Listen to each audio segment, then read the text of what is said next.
Hi കൂട്ടുകാരെ, എന്തൊക്കെയുണ്ട് വിശേഷങ്ങൾ? മഴയുടെ ശല്യം കുറച്ചൊന്ന് കുറഞ്ഞിട്ടുണ്ട് അല്ലേ? കഴിഞ്ഞ ദിവസങ്ങളിലൊക്കെ മഴ മൂലം നമ്മുടെ വീടുകളിലും പരിസര പ്രദേശങ്ങളിലൊക്കെ വെള്ളം കയറി ഒരുപാട് ബുദ്ധിമുട്ടുകൾ അനുഭവിച്ചിരുന്നു.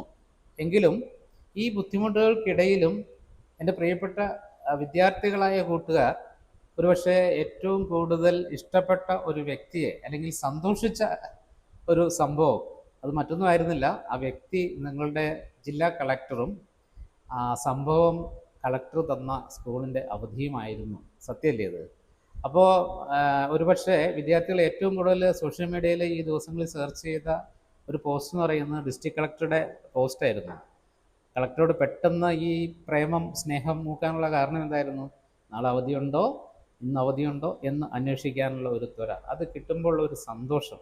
കളക്ടർ അവധി പ്രഖ്യാപിച്ച് കഴിയുമ്പോൾ ആ പ്രഖ്യാപനത്തിൻ്റെ അടിയിൽ വരുന്ന കമൻറ്റുകൾ ഒന്ന് വായിച്ചു കഴിഞ്ഞാൽ വളരെ രസകരമാണ് എന്ന് നമുക്കറിയാൻ സാധിക്കും. ഇനി അവധി തരാൻ കളക്ടർ താമസിച്ചെങ്കിലോ, ആ റിക്വസ്റ്റ് ചെയ്തുകൊണ്ടുള്ള കമൻറ്റുകൾ അത് അതിനേക്കാൾ രസകരമാണ്. എന്തായാലും അവധിയെ നിങ്ങളേറെ ഇഷ്ടപ്പെടുന്നു എന്നത് ഒരു യാഥാർത്ഥ്യമാണ്. അപ്പോൾ അവധിയെ നിങ്ങൾ ഇഷ്ടപ്പെടുന്നതിൽ തെറ്റൊന്നും പറയാൻ നിവൃത്തിയില്ല. നിങ്ങൾ ഇഷ്ടപ്പെട്ടോളൂ. അവധി ആവശ്യമാണ്, കളികൾ ആവശ്യമാണ്, മറ്റ് രീതികൾ, ഉല്ലാസ രീതികളൊക്കെ നമുക്ക് ആവശ്യമാണ്. പക്ഷേ ഒരു വിരോധാഭാസം ഇവിടെ ഉള്ളത്, നമ്മൾ ശരിക്കും പറഞ്ഞു കഴിഞ്ഞാൽ സ്കൂളുകളിൽ പോകുന്നത് പഠിക്കാൻ വേണ്ടിയിട്ടാണ്.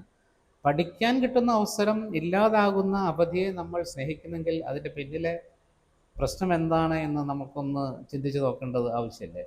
എന്തുകൊണ്ടായിരിക്കും നമ്മൾ ഈ അവധിയെ ഇത്രയധികം ഇഷ്ടപ്പെടുന്നത്? മറ്റൊന്നുമല്ല, നമുക്ക് പഠനം, സ്കൂളിൽ പോക്ക് ഒരു രസകരമായി ആനന്ദിക്കാൻ ആസ്വദിക്കാൻ പറ്റുന്ന രീതിയിലല്ല എന്നുള്ളതാണ്. അതിൽ നമ്മുടെ എഡ്യൂക്കേഷൻ സിസ്റ്റത്തിലൊക്കെ അപാകതകളുണ്ട്, അതോടെ നിൽക്കട്ടെ. എങ്കിലും നിങ്ങൾക്ക് ഉള്ള പ്രശ്നം എന്ന് പറഞ്ഞു കഴിഞ്ഞാൽ അത് ഒരു ബേർഡനായി മാറുന്നു. സ്കൂളിൽ പോകുന്നതും അധ്യാപകർ തരുന്ന വർക്കുകൾ ചെയ്യുന്നതും പഠിക്കുന്നതും ഒക്കെ ഒരു ബേർഡനായി മാറുന്നു. എങ്ങനെയെങ്കിലും ഈ പഠിത്തം ഒന്ന് അവസാനിച്ച് കിട്ടിയിരുന്നെങ്കിൽ ഒരു ജോലിയൊക്കെ ചെയ്ത് അടിച്ചു പൊളിക്കായിരുന്നു എന്നാണ് നമ്മൾക്ക് ചിന്തിക്കുന്നത്. സത്യത്തിൽ ഒരു കാര്യം ഞാൻ പറയാം, അങ്ങനെയൊന്നും അല്ല. ഏറ്റവും കൂടുതൽ ആസ്വാദ്യകരമായ, നിങ്ങൾക്ക് എൻജോയ് ചെയ്യാൻ പറ്റുന്ന ഒരു ലൈഫ് ഈ പഠിക്കുന്ന സമയത്തുള്ള ലൈഫ് തന്നെ, ഒരു സംശയം വേണ്ട. അത്രയൊന്നും സുഖവും സ്വാതന്ത്ര്യവും പിന്നീട് നിങ്ങൾക്ക് ഉണ്ടാകില്ല, അത് ആദ്യം മനസ്സിലാക്കുക. അപ്പോൾ നിങ്ങൾക്ക് ഈ അവധി തരുന്ന കളക്ടറോട് ഇത്രയധികം സ്നേഹം തോന്നി, അവധിയിൽ ഇത്രയും സന്തോഷം തോന്നുന്നതോടൊപ്പം തന്നെ നമുക്ക് പഠിച്ച് നമുക്കൊരു നല്ല പൊസിഷനിലേക്ക് എത്താനുള്ള ഒരു ആഗ്രഹം വളരെ കൂടുതലായി ഉണ്ടാകേണ്ടതായിട്ടുണ്ട്. അതിന് ഞാനൊരു 3 ടെക്നിക്ക് പറഞ്ഞുതരാം. അതൊരു 3 ലവ്സാണ്. ആ 3 സ്നേഹങ്ങൾ നമ്മൾ നമ്മുടെ സുഹൃത്തുക്കളെയൊക്കെ എത്രയധികം ഇഷ്ടപ്പെടുന്നു, എത്രയധികം സ്നേഹിക്കുന്നു, അതുപോലെ 3 കാര്യങ്ങളെ നിങ്ങളുടെ സുഹൃത്തുക്കളാക്കി ഒന്ന് മാറ്റാൻ ഒരു ശ്രമം നടത്തുക. ഒന്ന് ശ്രമിച്ച് നോക്കി, ചിലപ്പോൾ നടക്കാം. 3 പേർ ആരൊക്കെയാണെന്നല്ലേ? 1 നിങ്ങളുടെ കലാലയം, 2 നിങ്ങളുടെ അധ്യാപകർ, 3 നിങ്ങളുടെ പാഠപുസ്തകങ്ങൾ. അപ്പോൾ ഇതിനെ സ്നേഹിക്കണമെങ്കിൽ ഒരു ചിന്ത ആദ്യം വരണം. ഒന്ന്, ഇപ്പം ഞാനൊരു ഉദാഹരണം പറയാം.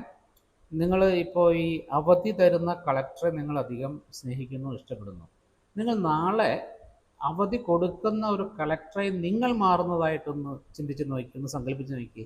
ഇപ്പോൾ കളക്ടറാണോ എന്നില്ല, ഹയർ പൊസിഷനിലെ ഏതെങ്കിലും ഒരു പൊസിഷൻ ചിന്തിച്ചാൽ മതി. ഇനി വേണ്ട, ഞാനൊരു ഉദാഹരണം പറഞ്ഞെന്ന് മാത്രം.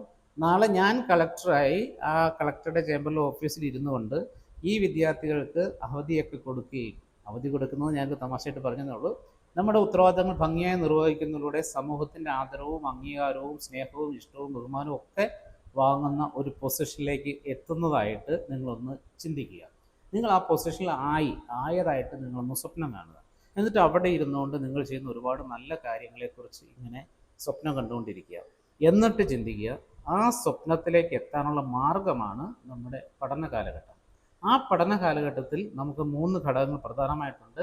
1 നമ്മൾ പോകുന്ന വിദ്യാലയം, 2 നമ്മുടെ അധ്യാപകർ, 3 നമ്മുടെ പാഠപുസ്തകങ്ങൾ.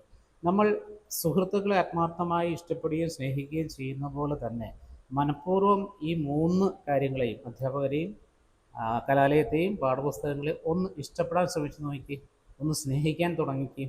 അങ്ങനെ ഇഷ്ടപ്പെടുകയും സ്നേഹിക്കുകയും ചെയ്യുമ്പോൾ ആ ഒരു കരുതലോടെ നല്ല രീതിയിൽ അതിനെ നമ്മുടെ സ്വന്തമായിട്ട് കണ്ട് മുമ്പോട്ട് പോയി കഴിഞ്ഞു കഴിഞ്ഞാൽ തീർച്ചയായിട്ടും നമ്മുടെ ഈ സ്കൂളിൽ പോകാനുള്ള അല്ലെങ്കിൽ വിദ്യാലയത്തിൽ പോകാനുള്ള നമ്മുടെ മാനസികമായ മടിയും മടുപ്പും മാറുകയും പകരം നമുക്കത് കൂടുതൽ ആസ്വാദ്യകരമാക്കി മാറ്റുകയും അങ്ങനെ നമ്മുടെ ലൈഫിനൊരു സക്സസ് ഫ്യൂച്ചറിലേക്ക് എത്തിക്കുകയും ചെയ്യാൻ സാധിക്കും. അപ്പോൾ ഒന്ന് നമുക്ക് ട്രൈ ചെയ്താലോ?